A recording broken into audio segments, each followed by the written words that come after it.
नमस्कार दोस्तों, स्वागत है आपके अपने YouTube चैनल प्रीफिक्स स्टडी पर। आज 16 नवंबर 2020 है और 16 नवंबर 2020 के करंट अफेयर के इम्पोर्टेंट क्वेश्चन हम इस वीडियो में डिस्कस करेंगे। आज के इस वीडियो की PDF फाइल आप इस वीडियो के डिस्क्रिप्शन लिंक से डाउनलोड कर सकते हैं और PDF आपको हमारे टेलीग्राम चैनल पर भी मिल जाएगी और टेलीग्राम चैनल का लिंक नीचे डिस्क्रिप्शन में दिया हुआ है, आप वहाँ से ज्वाइन कर सकते हैं। तो चलिए वीडियो को स्टार्ट करते हैं। पहला क्वेश्चन है, हाल ही में किसने शिपिंग मंत्रालय का नाम बदले जाने की घोषणा की है? तो अभी नरेंद्र मोदी ने शिपिंग मंत्रालय का नाम बदले जाने की घोषणा की है। तो इस क्वेश्चन का बी ऑप्शन सही है। जहाज रानी यानी शिपिंग मंत्रालय, शिपिंग मिनिस्ट्री का नाम बदलकर अब मिनिस्ट्री ऑफ पोर्ट्स, शिपिंग और वाटरवेज कर दिया जाएगा। इसकी घोषणा प्रधानमंत्री नरेंद्र मोदी ने 8 नवंबर 2020 को गुजरात के Hazira RoPax terminal launch event और हजीरा और घोघा के बीच रोपैक्स नौका सेवा को हरी झंडी दिखाकर रवाना के दौरान की, जिससे दोनों स्थानों के बीच की 370 किलोमीटर की दूरी समुद्री मार्ग से घटाकर 90 किलोमीटर हो जाएगी। बात करें जहाज रानी मंत्रालय के राज्य मंत्री की, तो वर्तमान में है मनसुख एल मंडाविया। अगला क्वेश्चन है, हाल ही में किसने अमेरिका के राष्ट्रपति का चुनाव जीता है? तो अभी जो बाइडेन ने अमेरिका के राष्ट्रपति का चुनाव जीता है। तो इस क्वेश्चन का ए ऑप्शन सही है। जोसेफ रॉबनेट बाइडेन, इनका पूरा नाम जोसेफ रॉबनेट बाइडेन जूनियर अमेरिकी राष्ट्रपति डोनाल्ड ट्रंप को हराकर अमेरिका के 46वें राष्ट्रपति बन गए हैं। इसके साथ ही बाइडेन अमेरिकी इतिहास के सबसे ज़्यादा उम्र के राष्ट्रपति बन गए हैं, जबकि वे 1992 में बिल क्लिंटन द्वारा जॉर्ज H.W. बुश को अपने पहले कार्यकाल के सत्ता से बाहर करने वाले दूसरे राष्ट्रपति भी बन गए हैं। बाइडेन ने इलेक्टोरल कॉलेज में कुल 290 वोट हासिल किए, जबकि व्हाइट हाउस पहुंचने के लिए केवल 270 वोटों की ही ज़रूरत होती है। इसके अलावा कैलिफोर्निया से सीनेटर बाइडेन की साथी कमला हैरिस उपराष्ट्रपति बनने वाली पहली अश्वेत और भारतीय मूल की महिला बन गई हैं। अगला क्वेश्चन है, हाल ही में अंतर्राष्ट्रीय रेडियोलॉजी दिवस कब मनाया गया है? तो अभी 8 नवंबर को अंतर्राष्ट्रीय रेडियोलॉजी दिवस मनाया गया है। तो इस क्वेश्चन का डी ऑप्शन सही है। हर साल 8 नवंबर को विश्व स्तर पर अंतर्राष्ट्रीय रेडियोलॉजी डे यानी इंटरनेशनल डे ऑफ रेडियोलॉजी मनाया जाता है। यह दिन रेडियोलॉजी के उस मूल्य के बारे में जागरूकता को बढ़ावा देने के लिए मनाया जाता है जो सुरक्षित रोगी देखभाल में योगदान देता है और स्वास्थ्य देखभाल की निरंतरता में महत्वपूर्ण भूमिका रेडियोलॉजिस्ट और रेडियोग्राफर की सार्वजनिक समझ में निरंतर सुधार करता है। यह दिन 1995 में विल्हेम रोएंट्ज द्वारा एक्सरे की खोज की वर्षगांठ का भी प्रतीक है। विश्व रेडियोलॉजी दिवस पहली बार 2012 में मनाया गया था और इस बार यानी वर्ष 2020 के अंतर्राष्ट्रीय रेडियोलॉजी दिवस का आदर्श वाक्य है, radiologists and radiographers supporting patients during कोविड-19। अगला क्वेश्चन है, हाल ही में किस राज्य ने मछुआरों की आजीविका में सुधार के लिए परिवर्तनम योजना का शुभारंभ किया है?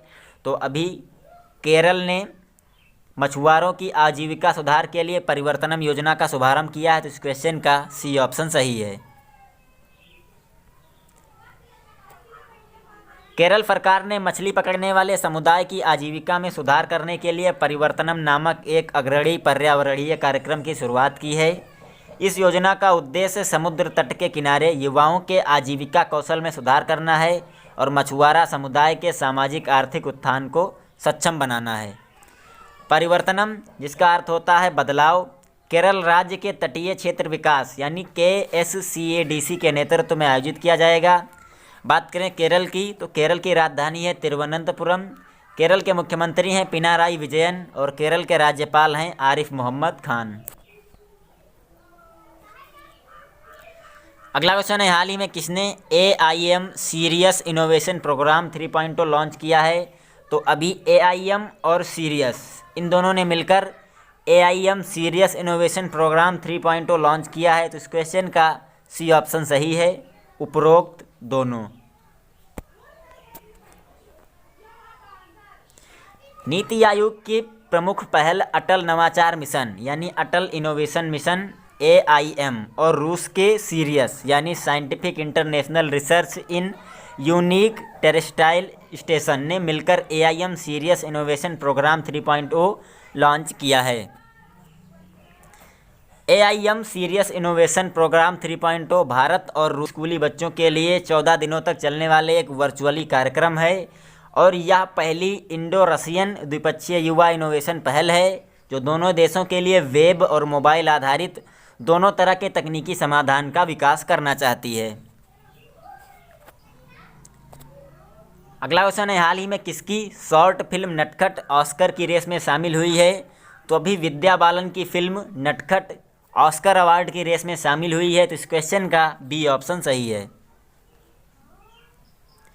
विद्या बालन द्वारा अभिनीत और सह-निर्मित भारतीय फिल्म नटखट ने best of India shorts film festival 2020 के तीसरे संस्करण में पुरस्कार जीता है। इस त्योहारी सीजन से पहले जीतने से यह फिल्म 2021 ऑस्कर योग्यता के लिए पात्र हो गई है। फिल्म का निर्देशन शान व्यास ने किया है और इसे रानी स्क्रूवाला और विद्या बालन द्वारा सह-निर्मित किया गया है। फिल्म को इस अवार्ड के तहत $2500 अमेरिकी लगभग 1,85,497 रुपये का नकद पुरस्कार भी मिलेगा और शॉर्ट्स टीवी पर एक टेलीविज़न प्रसारण करने का अवसर भी मिलेगा। भारतीय फिल्म निर्माता के असाधारण योगदान को सम्मानित करने और पहचानने के लिए बेस्ट ऑफ इंडिया फेस्टिवल को शॉर्ट्स टीवी द्वारा इसे 2018 से स्थापित किया गया है।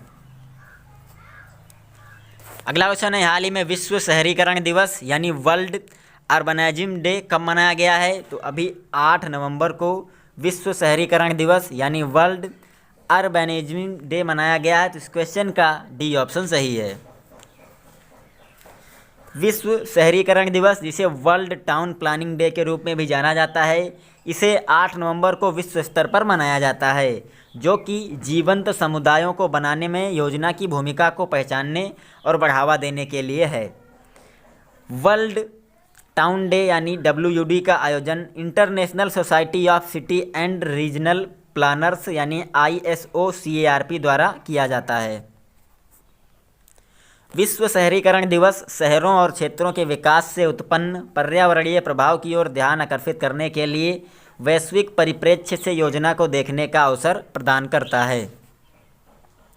अगला क्वेश्चन है, हाल ही में RBI ने अपने किस मल्टीमीडिया अभियान के प्रभाव का आकलन करने की घोषणा की है? तो अभी RBI ने अपनी मल्टीमीडिया अभियान RBI कहता है के प्रभाव का आकलन करने की घोषणा की है, तो इस क्वेश्चन का सी ऑप्शन सही है। इस अभियान को सुरक्षित बैंकिंग और वित्तीय प्रयासों के बारे में जनता को शिक्षित करने के लिए 14 भाषाओं में लॉन्च किया गया था। इस अभियान के तहत बेसिक बचत बैंक जमा खातों, अनधिकृत इलेक्ट्रॉनिक बैंकिंग लेन देन में ग्राहक देयता, सुरक्षित डिजिटल बैंकिंग प्रयासों, वरिष्ठ नागरिकों के लिए बैंकिंग सुविधाओं और बैंकिंग लोकपाल योजना और साइबर सुरक्षा सहित अन्य संदेश लॉन्च किए गए हैं।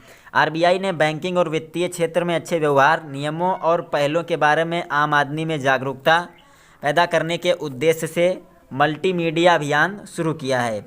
अब ये RBI ने शुरू किया था, तो बात करें RBI की। RBI के गवर्नर हैं शक्तिकांता दास और RBI के डिप्टी गवर्नर हैं BP कानूनगो, MK जैन, MD पात्रा और राजेश्वर राव। RBI यानी रिजर्व बैंक ऑफ इंडिया का मुख्यालय स्थित है मुंबई, महाराष्ट्र में। अगला क्वेश्चन है, हाल ही में किसने IPL 2020 का सीजन जीता है? तो अभी मुंबई इंडियंस ने IPL 2020 सीजन का खिताब जीता है, तो इस क्वेश्चन का डी ऑप्शन सही है। मुंबई इंडियंस ने ड्रीम 11 इंडियन प्रीमियर लीग यानी ड्रीम 11 IPL 2020 के फाइनल में दिल्ली कैपिटल को हराकर IPL 2020 सीजन अपने नाम कर लिया है। मुंबई को जीत के लिए 157 रनों के लक्ष्य का पीछा करना था और उनके उपकप्तान रोहित शर्मा ने कप्तानी पारी खेलते हुए 51 गेंदों पर 68 रन बनाए और टीम को जीत दिलाई। इससे पहले मुंबई ने IPL 2019 के फाइनल में चेन्नई सुपर किंग्स को हराया था। इस जीत के साथ ही मुंबई अब इस खिताब को चेन्नई के बाद डिफेंड करने वाली एकमात्र टीम बन गई है। अगला क्वेश्चन है, हाल ही में किन देशों के बीच जल केंद्र का उद्घाटन हुआ है? तो अभी भारत ऑस्ट्रेलिया जल केंद्र का उद्घाटन हुआ है, तो इस क्वेश्चन का ए ऑप्शन सही है।